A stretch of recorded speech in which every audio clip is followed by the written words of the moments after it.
Doug, and this is Atomic Age Pictures, and tonight we're watching The Fighting Marines from 1935.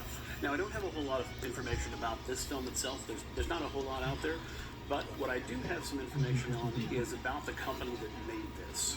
The Fighting Marines was made by a little company called Mascot Pictures. And Mascot started in 1927, and they kind of specialized in B-westerns and serials. And in fact, their 1929 serial King of the Congo was the first serial to feature synchronized sound. So they were kind of ahead of the curve in terms of technology. Mascot started out as a very small company. In fact, they rented space in which to keep their offices, and whenever they made a film, they rented studio space. But eventually they grew large enough to take over the Sennett Studios, made famous by Mack Sennett and his Keystone Cops.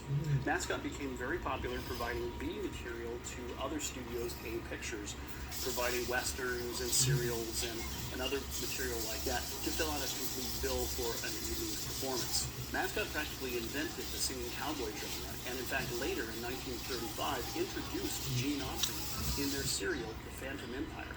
However, in 1935, under pressure from their film laboratory, Consolidated Film Industries, Mascot merged with Monogram Pictures, Liberty Pictures, Chesterfield Pictures, Invincible Pictures to form Republic Pictures, the famous serial studio that we know today. Notable in this serial is stuntman Jakob Knut.